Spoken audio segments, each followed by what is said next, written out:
and I've been thoroughly moved.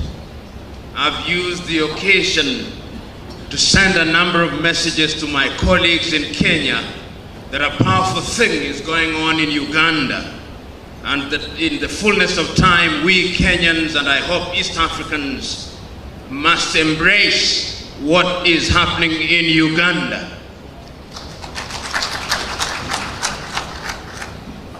Corruption is something that we talk about. It is something that we complain about. It is something whose negative impact we recognize. It is something that even the corrupt acknowledge is a bad thing. But the irony and the tragedy at once is that those who engage in corruption love it. The tragedy at once is that those of us who do not engage in it directly accommodate it.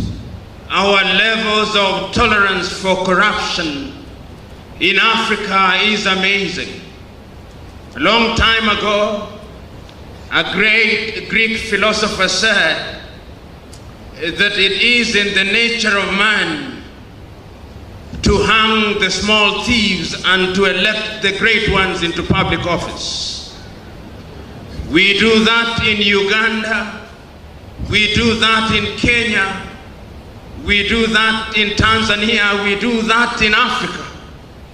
And that is why Africa remains the poorest continent on earth. I was this morning rereading a book which I commend to you, a book written by a young Zambian economist called Dambisa Moyo, the book called Dead Aid.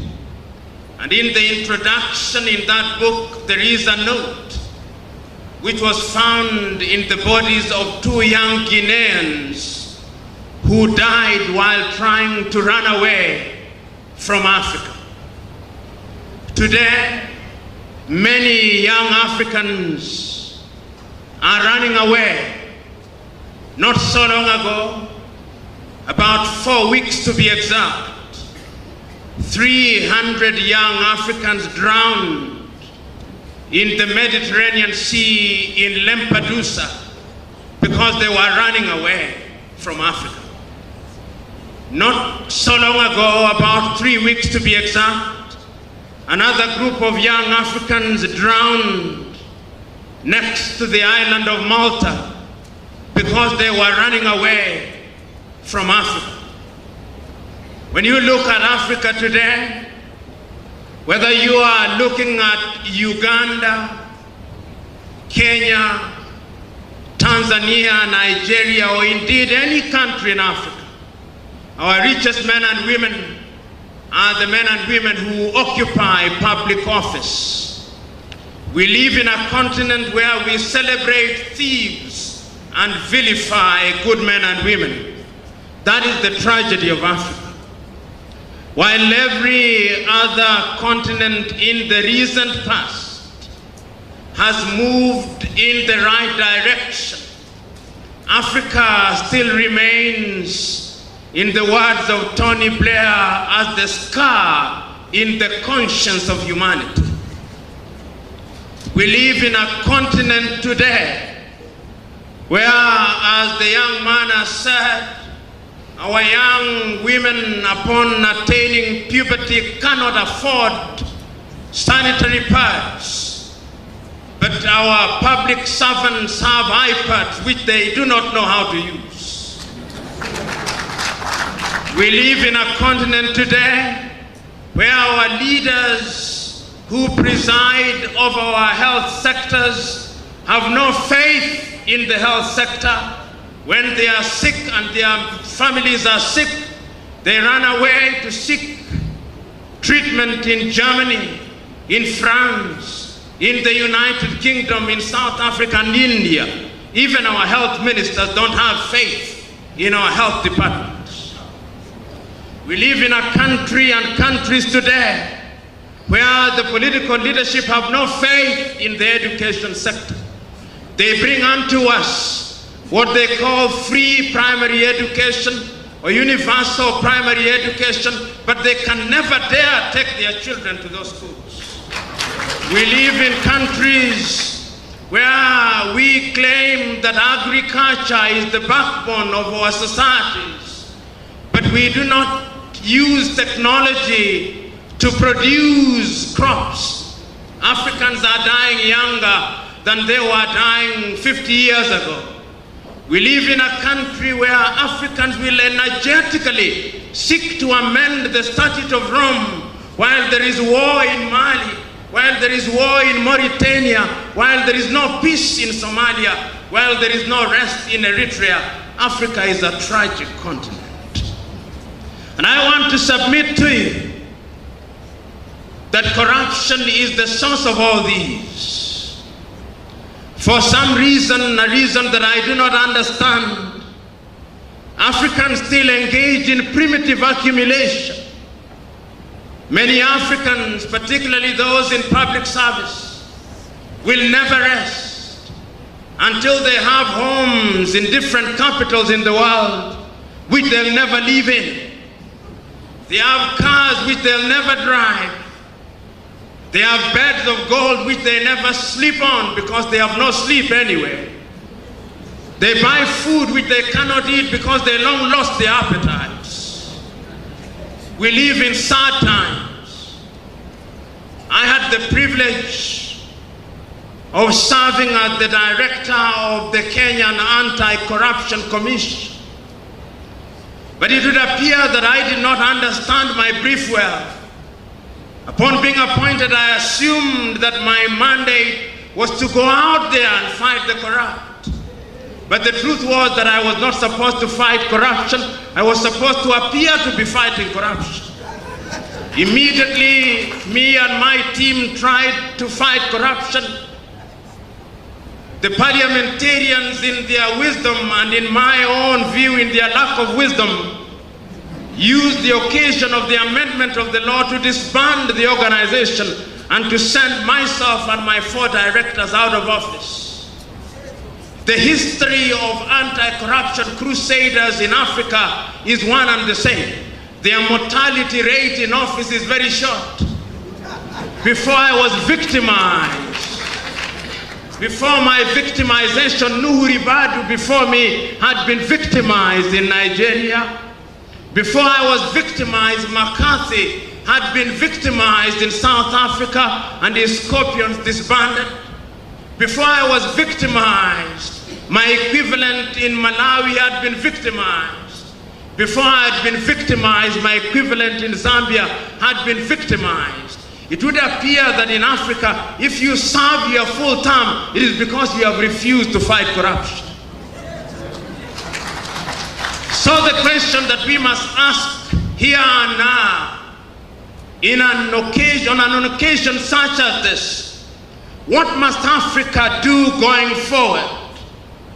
It gives me great joy that you Ugandans have moved from the drawing table and you have now chosen to go out there to do that which is right and good.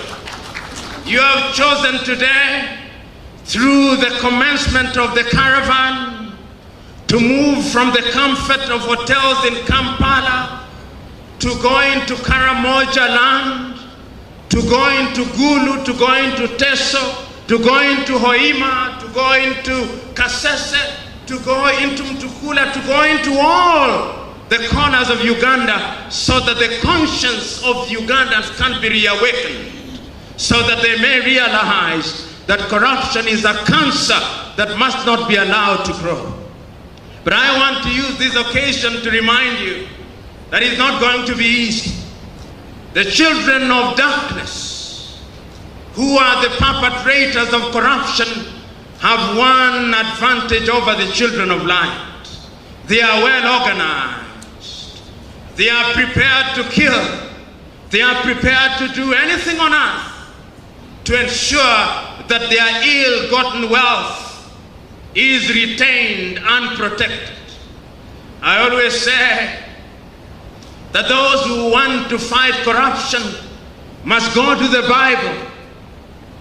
When they go to the Bible, they must read the book of Matthew or any of the Gospels and read about John the Baptist.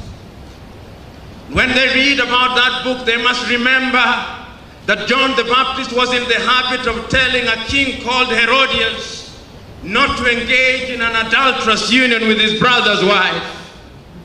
And he said this so often to the irritation of the king. They must remember that during that time there was a dance. They must remember that there was a lady called Salome.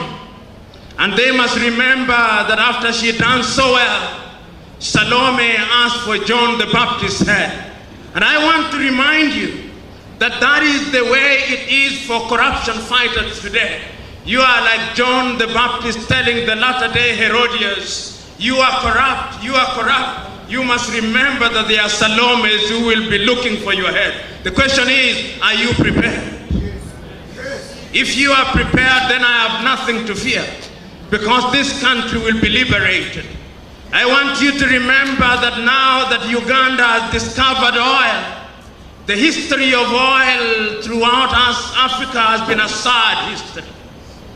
If you go to Nigeria, which is the fourth or the fifth leading producer of oil in Africa, the Nigerians do not have a good story to tell. Nigeria is a great country, but it is famous for producing some of the greatest thieves that the world has ever known.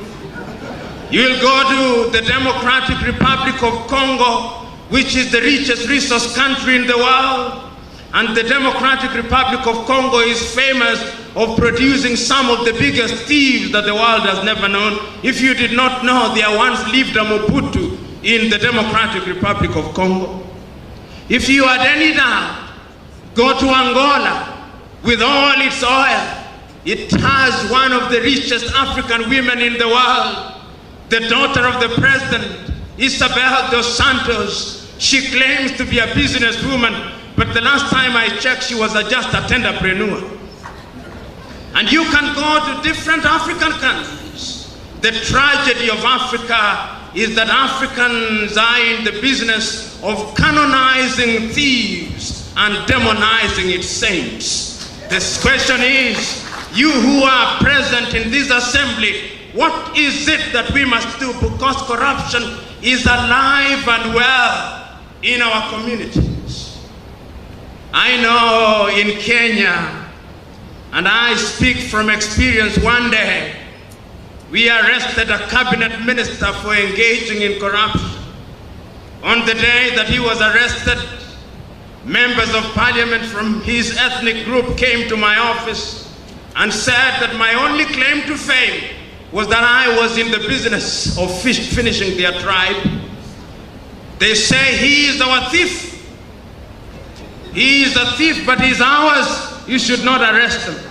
I have no doubt in Uganda you may have thieves, but they are claimed by their communities. What are you going to do about it? I know that even here in Uganda, all sectors of the society are not spared. Even the Church of Christ is not spared. Even the mosques are not spared. Even the temples are not spared. So to the clergymen present in this assembly, we have all sinned and fallen short of the glory not only of God, but the expectations of the people of Uganda and indeed Africa. So on an occasion such as this, our duty is to re-energize ourselves. Not so long ago, 2 weeks to be exact, I was at a function of the African Union, and they have now come up with a slogan saying Africa 2063. They are saying that if we'll have lost 50 years, let not this generation lose another 50 years. The question is, are we going to gain Africa by mere pronouncements, or we must change ourselves? We must change our behavioral DNA so that we are no longer attracted to that which is good, bad, and evil. The question is, are we ready? The question is, do we say with our mouth what we do not believe in our hearts? The question is, are we going to wait for outsiders to tell us to do that which we ought to have done? The question is, are we prepared to sacrifice our lives for that which is good and right? The question is, beyond the comfort of Africana, are we going to roll up our sleeves and meet the poor and the desperate and the oppressed in Karamoja? The question is, are we ready? Yes. And if we are ready, we must do that which is good and right. A friend of mine once told me that the African is a very strange being, and I agree.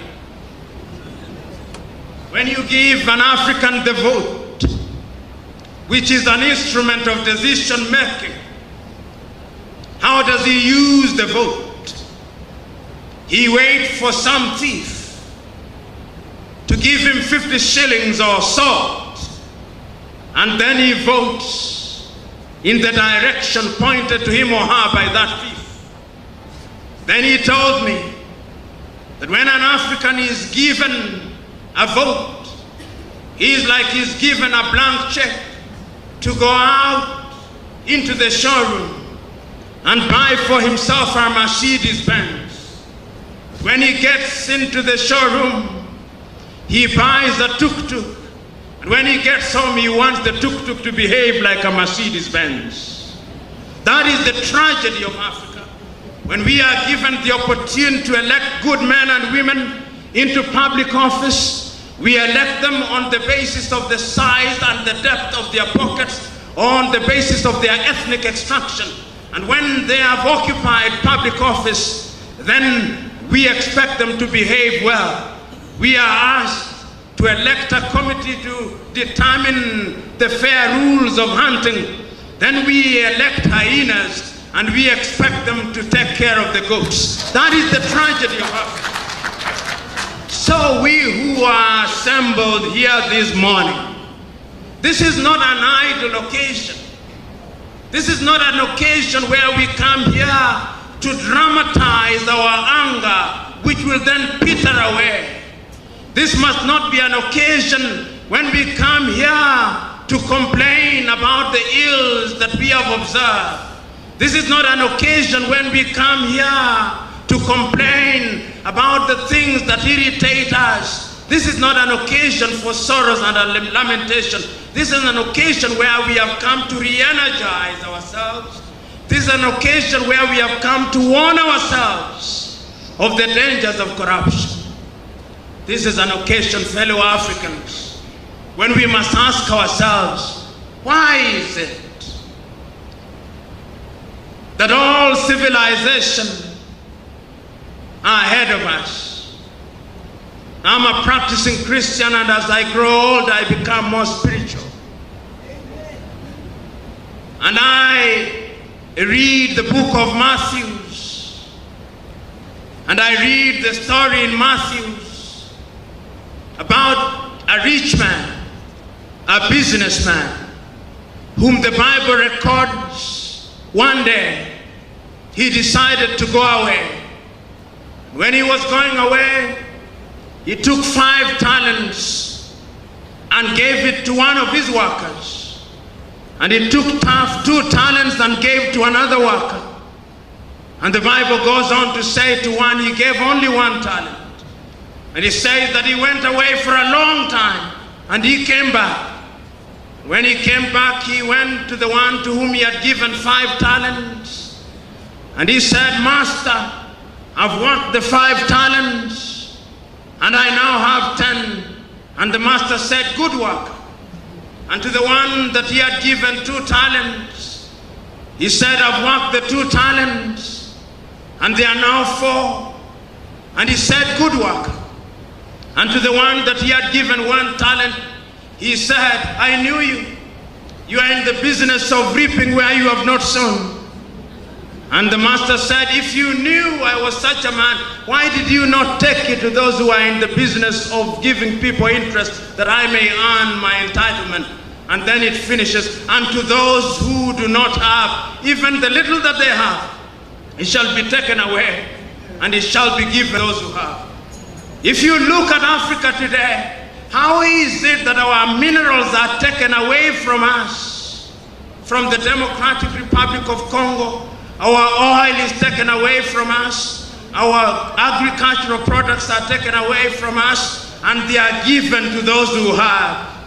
If you look at us today, sitting in this assembly, if there was a miracle to say anything that is not produced in Africa disappear, all of us would be naked. Because the clothes that you wear, none of them are made in Uganda. Because the ties that you wear, none of them is made in Uganda. Even the underwear that you wear, none of it is made in Uganda. The question is, are we children of a lesser God? No, we are not. But we have allowed ourselves to be corrupted in our morals and in our ways. Our leaders steal from us and they keep money in Europe and America. They can't keep it in Africa. The question is, for how long shall we allow this to happen? That is why I'm very happy to join with you here today on the occasion of remembering the launch of the Black Monday. Why is Black Monday an important thing? It is an important thing because we must remind ourselves on a daily basis, all the holy books, whether it's the Christian Bible or the Muslim Quran or the Hindu Gita, are unanimous in one thing, that corruption is a bad thing. They are unanimous in recognizing one thing, that if we want to liberate ourselves from the chains of suffering, we must do something about it. In Uganda, I know you don't love Kiswahili, but soon it's going to be the lingua franca of East Africa. We say, mtaka cha uvunguni sharti ya inami. If you want anything under the bed, you must bend. We want a good Uganda that is free of corruption. And I look forward to that day. I look forward to the day when my good friend Yoweri Kaguta Museveni, the president of Uganda, shall sit at the hills of Nakasero and say with one accord, corruption, where is thy sting? Corruption, where is thy sting? I look forward to the day when the Prime Minister of Uganda shall move over to Gulu and speaking to the people of Gulu say, corruption, where is thy power? I look forward to the day when the ministers of Uganda, when my friend Jim Muhwezi and others shall sit and stand wherever they need to sit and stand and say, corruption, where is thy sting?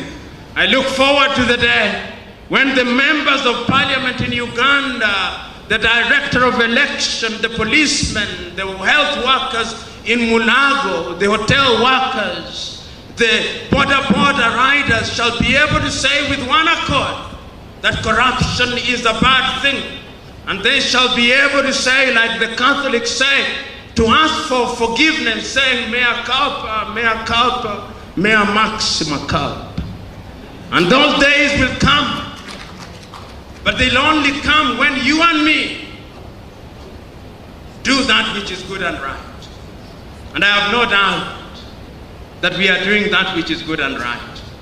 As I conclude, because conclude I must, a number of things come to my mind. I remember fondly Mother Teresa of Calcutta. And I remember that lady saying that when you walk into a dark room and you find that there is darkness inside of the room, you don't complain about the darkness.